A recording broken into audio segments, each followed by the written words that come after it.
para... Pero, bueno, buenas noches chicos. Hoy día vamos a hablar de instrumentos de evaluación en educación médica más allá de las notas. Gracias por la introducción. Mi nombre es Sonia Vizcarra, soy Teammate Train to Research, fui NOME y sigo siendo Junta de Vigilancia CIESMED y es un gusto estar aquí con ustedes para platicar un poquito. Me gusta mucho la cantidad de personas que somos aquí, así que espero también poder contar con su participación. Sepan que este es un lugar seguro, que pueden contarme sus experiencias, su forma de ver las cosas, si es que han tenido de repente alguna mala experiencia, también estamos aquí para escuchar y no juzgar y para ver qué podemos hacer para mejorar esta situación. ¿Ok? Así que espero bastante la participación de todos ustedes. El día de hoy vamos a, estos son nuestros objetivos de la sesión. Y quisiera empezar con una pequeña pregunta. ¿Por qué es importante hablar de evaluación en medicina? ¿Ustedes creen que la nota los define?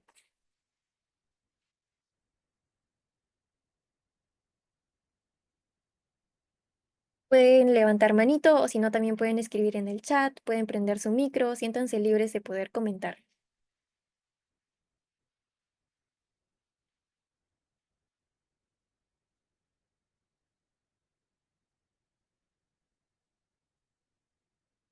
Cri, cri.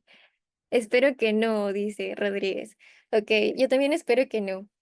Supongo que, vamos a imaginar que Juan Diego prendió micro y nos dijo, espero que no, porque hace tiempo tomaron un examen que supuestamente nos tenían que evaluar cardiología, algo que, no sé, nos enseñaron en clase y terminó evaluando papas, entonces saqué una baja nota y espero que esa nota no me defina. Y te entiendo, Juan Diego, porque a mí también me ha pasado. He tenido múltiples evaluaciones durante toda la carrera y quiero decir que por más que me haya preparado para un examen, lamentablemente si el examen no estuvo bien hecho, probablemente no han evaluado lo que debían evaluar, no me he sacado la nota que merecía sacar, fue injusto y evidentemente saqué de repente un 15, un 14, 13, 12, 11, 10, 9, lo que ustedes consideren que es baja nota. ¿Ok? Entonces, esperemos que la nota no nos defina. Pero en un escenario ideal en el que las evaluaciones están bien hechas, ¿la nota nos debería definir como estudiantes, aunque esté bien hecho?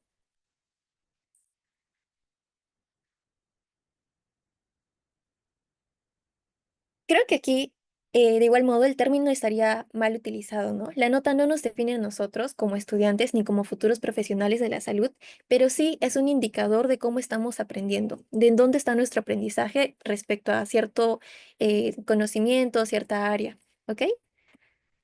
Así que espero más participaciones de ustedes, chicos, no estén tímidos. Em, ok. Aquí, Assessment Drives Learning. Van der Blutin. La evaluación no solo va a medir, también guía el aprendizaje, y de hecho es para esto para lo que nos sirve en educación médica.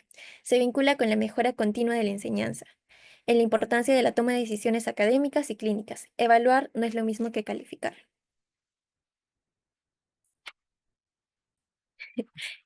¿Cómo te evaluaron en tu formación? ¿Fue justo? ¿Fue útil? Aquí, por favor, sí espero que alguien, por favor, pueda aprender micro, de repente nos cuente alguna experiencia que ha tenido. Rosela nos dice, no, no siempre la evaluación refleja cuánto esfuerzo damos, que hay nosotros saber si dominamos o no el tema. Muchas gracias, Rosela. Va bastante de la mano de lo que estamos diciendo. Muchas veces no va a reflejar lo que realmente nosotros hemos aprendido y no es culpa nuestra, es de repente culpa del examen, que está mal estructurado o que no ha tenido la confiabilidad ni la validez suficiente para medir lo que tenía que medir. ¿Alguien más nos quiere compartir alguna experiencia? ¿Nos quiere dar algún comentario?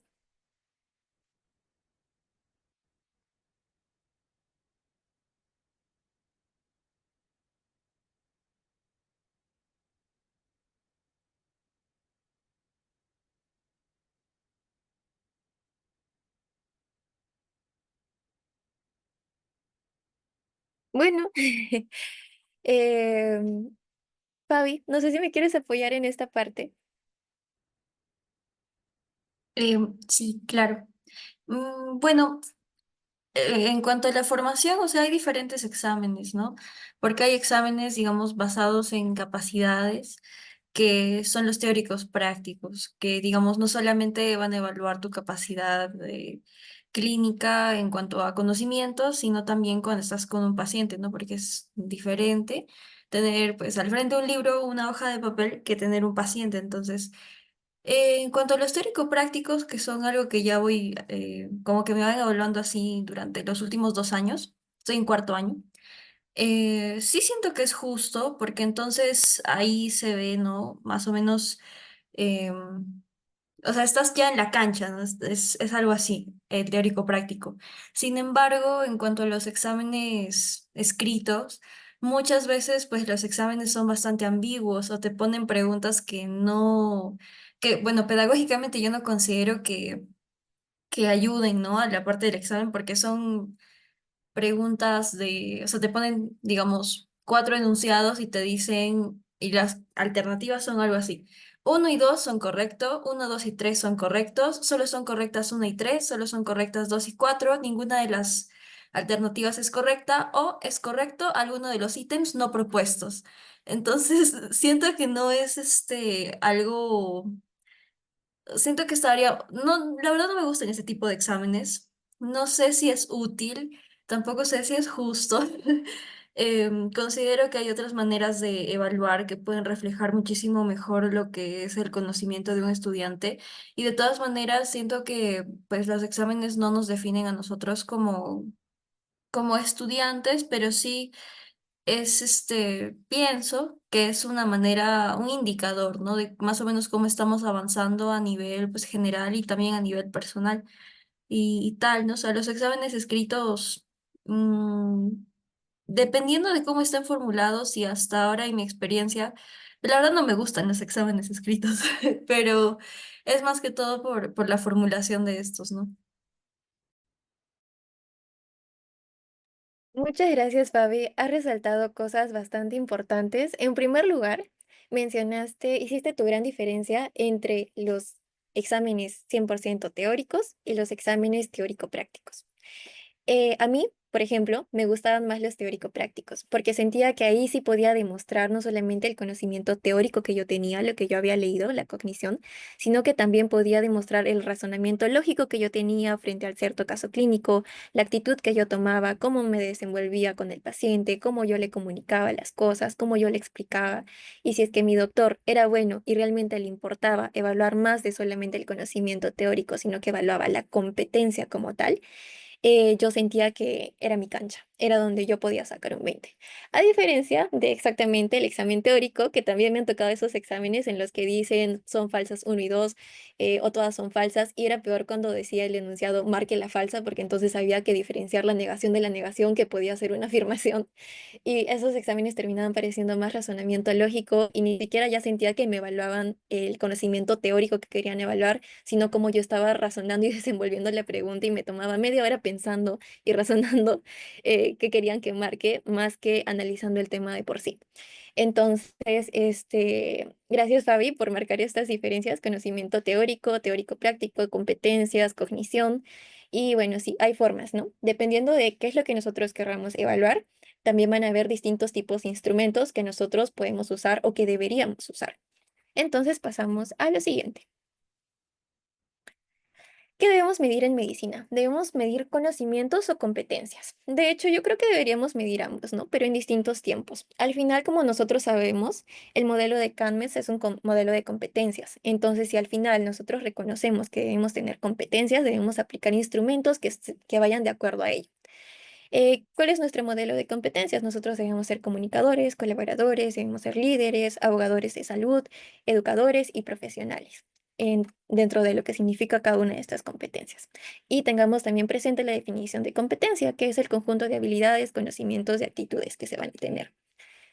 Entonces, es mucho más complejo evaluar una competencia que netamente el conocimiento teórico. Para esto también nos sirve nuestra famosa pirámide de Miller, que nos va desde lo más básico, simple de evaluar, y también lo que un estudiante hace de repente más dependiente, claro, más de la mano del instructor, a lo que un estudiante llegaría a hacer solo, independientemente. Para explicarme mejor. Viendo la pirámide. En la pirámide en la base tenemos el sabe. Él sabe la teoría, sabe el conocimiento. Vamos avanzando un poquito más y vemos él sabe cómo aplicar sus conocimientos. Avanzamos un poquito más y tenemos que el estudiante muestra cómo lo haría en un escenario simulado de repente. Y en la cúspide de nuestra pirámide tenemos que el estudiante realmente lo hace, él solito, sin ayuda de su instructor, por así decirlo. Entonces, vamos subiendo en el grado de dependencia y también vamos subiendo en el grado de cómo el estudiante se está desenvolviendo por él mismo. Y aquí también vamos a tener distintos tipos e instrumentos. Por ejemplo, para las dos primeras partes de la pirámide tenemos pruebas convencionales, porque estamos evaluando conocimiento teórico y en cierto grado en cómo ellos aplicarían este conocimiento. Y en la parte superior tenemos pruebas tipo prácticas, porque ya necesitamos ver cómo es que el paciente en realidad se va a desenvolver en un contexto, sea tanto simulado o real.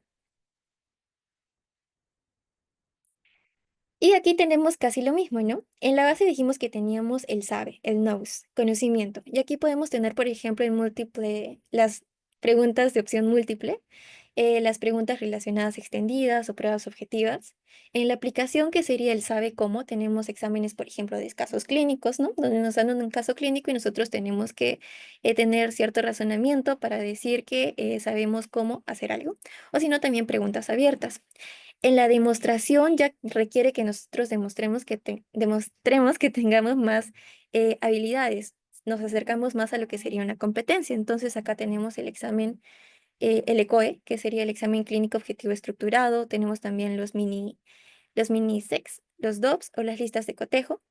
Y en el ACES, que ya sería el actuar real, tenemos, por ejemplo, portafolios, observación en campo o el feedback 360. ¿Qué tipo de instrumentos es más apropiado para medir?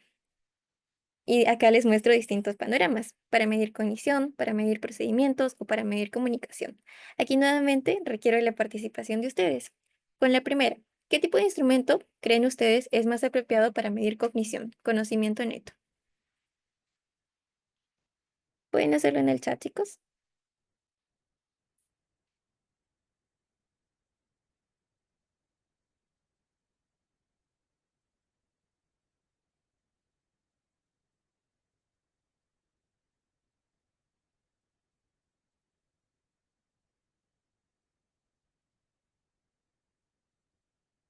Claro, puede ser un examen oral, si es que estamos enfocándolo a la parte teórica, perfecto. También puede ser un examen escrito. Para hacer un procedimiento, ¿qué tipo de instrumento sería adecuado para evaluar cómo ustedes hacen un procedimiento? ¿O cómo lo evaluarían ustedes? Podrían ser ecoes, claro. ¿Alguien más?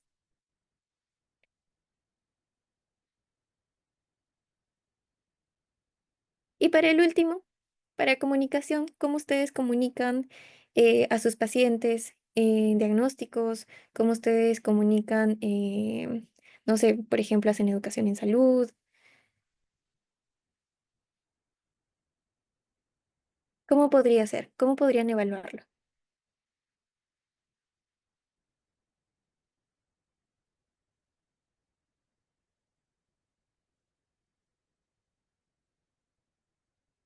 También podría ser con ecoes, podría ser con simulación de casos con pacientes simulados, ¿sí?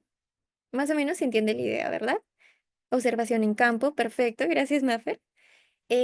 Aquí lo que les intento decir es, el tipo de instrumento que nosotros vayamos a usar para evaluar a un estudiante depende de lo que nosotros deseamos evaluar. Y también nos podemos guiar de lo que ya hemos visto en la pirámide de Miller. Dependiendo de si queremos evaluar conocimientos, puede ser un examen oral, un examen escrito. Procedimientos, podemos pedirle al estudiante que simule hacer algo, entonces estamos usando simulación o también mediante un ECOE. Y comunicación sería también más o menos lo mismo. Ahora, tenemos distintos tipos de evaluación. Empezamos con la evaluación cualitativa versus la cuantitativa. Los tipos de evaluación cualitativa podrían ser los portafolios reflexivos, las entrevistas, los grupos focales, la observación etnográfica, donde nosotros vamos a ver más cómo, cómo una persona se desenvuelve en cuanto a actitudes, habilidades. Y la cuantitativa serían cuestionarios tipo Likert, pruebas objetivas, rúbricas numéricas, que ya sería evaluando el conocimiento neto teórico que tiene la persona. También tenemos las evaluaciones diagnóstico, formativa y sumativa. Iniciando por las evaluaciones diagnóstico, son estas típicas evaluaciones que se nos hacen al inicio del ciclo, que lo que se quiere es identificar la presencia de conocimientos, habilidades, actitudes que conforman las competencias necesarias para emprender una actividad. Marcan el inicio de un curso o de un proceso de aprendizaje que se quiere guiar. Identifica deficiencias a fortalecer en el proceso educativo. Luego tenemos el tipo de evaluación formativa, que sería durante el mismo proceso de enseñanza. Es una evaluación permanente que monitorea los objetivos del curso y resultados, proporciona información para valorar los avances del grupo y permite realizar ajustes. Es decir, si es que ustedes fueran docentes, por ejemplo yo, si es que yo ahorita quisiera evaluar que ustedes están entendiendo lo que yo les quiero transmitir, ahorita les podría hacer una evaluación al medio de la sesión, evaluando si es que más o menos me están siguiendo el ritmo y si es que yo identifico que no, que hay deficiencias o que pues la mayoría me jala este examen, pues yo veo que tengo que mejorar en ciertas áreas y de acuerdo a eso de repente reestructuro la sesión. Eso como un pequeño ejemplo de lo que como docente se quiere hacer con un curso. Y al final tenemos el tipo de evaluación sumativa, que ya sería al finalizar todo el proceso de aprendizaje y va a permitir valorar el conjunto de conocimientos, habilidades y actitudes que han sido alcanzados por los estudiantes, objetivos del curso, acreditación y perfil de egreso de los estudiantes. También hablamos de lo que sería la congruencia educativa evaluativa. Acá hablamos de los propósitos educativos que se tienen, por ejemplo, dentro de una malla curricular, que deben estar alineados con ciertos objetivos de aprendizaje. Para cada objetivo de aprendizaje que yo me plantee dentro de un curso que quiera desarrollar, tengo que tener o plantear distintas estrategias de enseñanza-aprendizaje que vayan de la mano con cada uno de estos. Y a su vez, cada uno de estos debe tener su adecuado método de evaluación que estos midan las competencias que se quieren medir. Luego podemos también hablar de la confiabilidad y validez de un instrumento. La confiabilidad nos vamos a referir a la consistencia de los resultados del instrumento, la uniformidad de la respuesta en contextos similares y los métodos comunes para evaluar la confiabilidad podrían ser el test-retest, la consistencia interna o el alfa de Cronbach. Y en cuanto a la validez del instrumento, tenemos a distintos tipos, validez de contenido, validez de criterio y validez de constructo. La validez de contenido sería el instrumento cubre todos los temas importantes del constructo. La validez de criterio sería que pueda predecir el desempeño futuro y la validez de constructo que mida lo que dice que debe medir. Para que no se me mareen con estos dos términos, lo tenemos resumido en una imagen que es bastante simple y que siempre se usa para definir las diferencias entre validez y confiabilidad. Cuando yo hablo de confiable en cuanto a en cuanto a un instrumento, quiero decir que si es que yo aplico este instrumento en distintos tiempos, pero en contextos similares, me va a dar las mismas respuestas. Y cuando yo digo que es válido, significa que mide lo que desea medir. ¿Ok? Entonces, en la parte A, tenemos que el instrumento es confiable porque me ha dado los mismos resultados en distintos tiempos, sin embargo, no ha medido lo que yo quiero medir, entonces no es válido. En la parte B, tenemos que que el instrumento ha llegado a ser válido porque en una de estas evaluaciones ha llegado a medir lo que yo quiero medir. Pero no es confiable porque lo he aplicado en 5 distintos tiempos y solamente en uno de estos ha medido lo que quiero medir. El resto, no. En la parte C, vemos que no tiene validez, pero sí y tampoco tiene confiabilidad. No me ha dado ni los mismos resultados, ni ha medido en ninguna de estas veces lo que he querido medir. Y en la parte D, vemos que es tanto confiable como válido. Las 5 veces que yo he aplicado este instrumento en contextos similares me ha dado la misma respuesta. Y esta respuesta ha ido de acorde a lo que yo quería medir con este instrumento. Espero que se haya podido entender. Si es que no, me lo escriben en el chat, por favor, y lo podemos repetir. Ahora, ¿cómo nosotros podemos elegir el instrumento correcto? Podemos tomarlo como una checklist. Primero debemos preguntarnos qué competencia es la que queremos evaluar. Luego, ¿cuál es el contexto en el que deseamos medir esta competencia? Nos preguntamos evidentemente si tenemos los recursos disponibles. Si es que yo de repente ahora quiero hacer un ECOE, ¿voy a tener yo solita los recursos disponibles? De repente. De repente, si lo quiero hacer en mi universidad privada de Tacna y quiero medir algo usando simulación, ¿voy a tener los recursos disponibles? De repente no. Entonces debo reajustar según mi realidad. Y por último, ¿quién lo administrará y analizará? ¿Seré yo? ¿Voy a contratar a personas expertas en el tema? ¿O de repente va a ser entre propios estudiantes, etcétera? ¿No? ¿Quién va a administrarlo y quién va a analizarlo?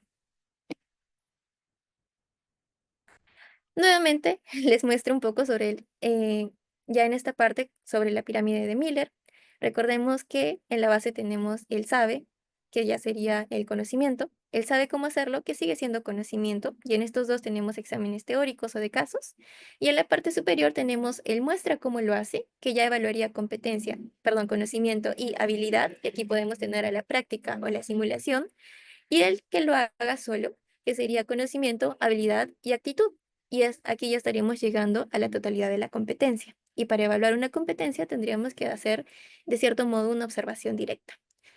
Entonces vamos en un nivel desde lo más teórico hasta lo más práctico. Acá otro desglose de la pirámide de Miller con distintos instrumentos en el sabe, la teoría, el conocimiento, que serían técnicas e instrumentos como pruebas objetivas de conocimientos orales o escritas, la evaluación por medio de informática, los test de diversos tipos, de ensayo y error, de elección múltiple, escala, registros, etcétera, del saber. El sabe usar el conocimiento, que también serían técnicas e instrumentos para evaluar el saber, pero el saber cómo usar el conocimiento. Él muestra lo que haría, que ya sería la competencia como un conjunto integrado de conocimientos, habilidades y destrezas, y aquí ya empezamos a hablar de pruebas de performance, donde tenemos técnicas e instrumentos para evaluar el mostrar cómo, a través de los test de realización, escalas de observación sistémica, registro, demostración de hechos, simulaciones, evaluaciones de producto, y él hace, que ya sería lo último de nuestra pirámide de Miller, que sería la competencia como desempeño exitoso de un papel o rol independiente. Entonces acá tenemos técnicas e instrumentos para evaluar el hacer a través de los test de actuación, de escalas de observación, estudios de casos, test manipulativos, auditorías, diarios, portafolios, autoevaluación, etcétera. Y me parece que con eso estaríamos terminando esta pequeña sesión sobre instrumentos de evaluación en educación médica. En resumen, los mensajes que quiero que se lleven a casa es: la nota los define. No, por más que un instrumento o una evaluación esté bien hecha, la nota no los define como futuros profesionales, pero sí marca dónde ustedes se encuentran en su aprendizaje. Y eso debe ser usado para mejorar. La evaluación guía el aprendizaje. Nosotros como médicos nos evaluamos según competencias, y las competencias están estructuradas en nuestra pirámide de Miller. De acuerdo a cada nivel tenemos distintos tipos de instrumentos que nosotros debemos usar. Y bueno, los distintos tipos de evaluación que tenemos: diagnóstico, formativo, sumativo. Eso sería todo, chicos. No sé si es que ustedes tienen alguna pregunta. Podemos conversar un rato si es que desean, y si es que no, eso sería todo por mi parte. Muchísimas gracias, Sonia, por esta increíble ponencia. Igual, chicos, si tuvieran alguna pregunta, pueden levantar las manitos o hacérnoslas llegar por el chat para que Sonia nos pueda responder antes de pasar, pues, con nuestra evaluación. Vamos a esperar un momentito para ver si hay preguntas. Pueden activar sus micros también si desean.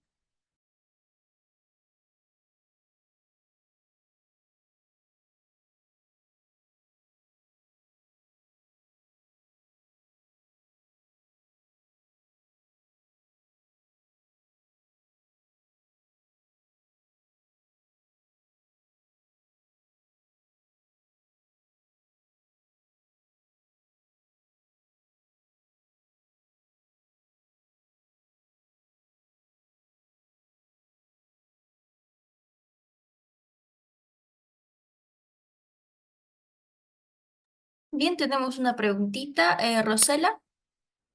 Hola, ¿qué tal? Disculpe, no había entendido mucho la gráfica de validez versus confiabilidad. No sé si lo podría volver a explicar.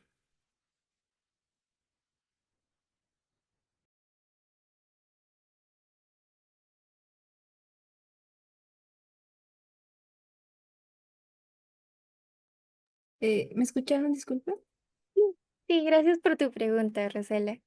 A ver, vuelvo a compartir pantalla y espero que ya se pueda visualizar.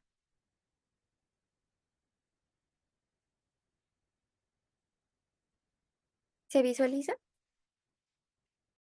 Y se visualiza.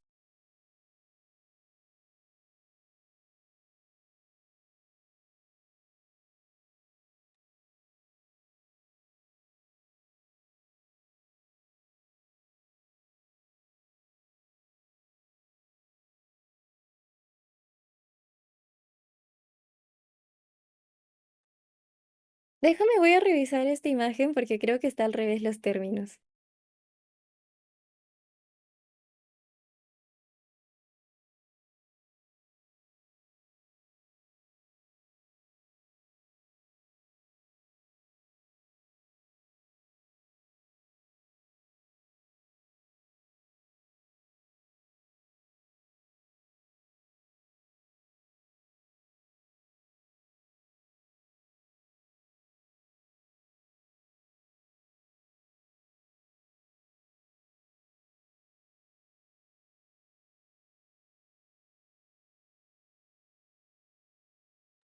No, está bien. Casi le echo la culpa a la imagen. Ok, vamos a repetir. Validez versus confiabilidad. Decimos que una prueba es confiable, un instrumento en sí, aplica incluso para investigación. Un instrumento es confiable si es que yo lo aplico en distintos tiempos, pero en mismo contexto a un grupo de personas y me da el mismo resultado.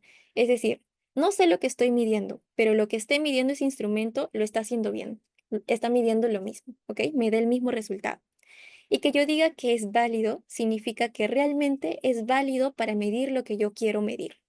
Por eso acá en esta imagen, en la parte A, es confiable, porque no sé lo que esté midiendo. De repente está midiendo papas, pero lo está haciendo bien. Lo estoy aplicando en distintos contextos, en distinto tiempo, y lo está midiendo. Tengo exactamente el mismo resultado.